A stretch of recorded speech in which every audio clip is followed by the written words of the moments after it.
Pakiban ke cara ketanyo tak atasi anak mit yang keterlanjur, bahkan dengan bangga geblo HP ke anak ge yang mehai-mehai hanya untuk dinonton hal-hal yang menyebabkan perilakunya menjurus kepada pornografi. Apabila kesalahan kita dalam mendidik anak-anak kita, sehingga gedanya tak biasakan dengan bermain HP dan sebagainya, nyekeh yang banyak yang terjadi dalam kalangan gedanya atas kesalahan. Itu semua tanggungjawab kita di hadapan Allah. Menyagedanyo salah dalam mendidik gedanyo anak gedanyo uronyo yang menyebabkan dia durhaka dan maksiat kepada Allah, semua itu adalah tanggungjawab gedanyo sampai di hari akhirat. Anaknya ibarat podakeun orang yang melanjutkan kehidupan gedanyo.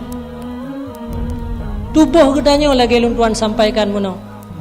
Munyo tubuh gedanyo yang mentang udip nyan god, maka akan terasakan god. Munyo tubuh gedanyo nyan bro, maka akan terasakan keburukan yang menimpa gedanyo. Maka kiban solusi uronyo.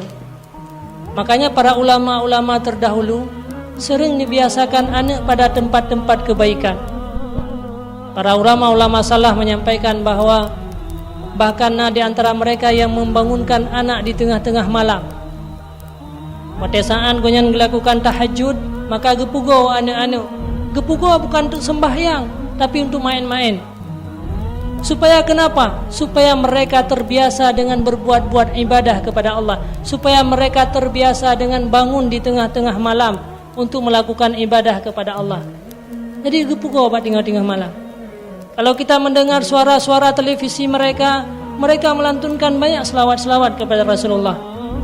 Kalau kita datang dalam mobil-mobil mereka, maka banyak yang dihidupkan dalam mobil-mobil mereka adalah selawat-selawat kepada Rasulullah sallallahu alaihi wasallam.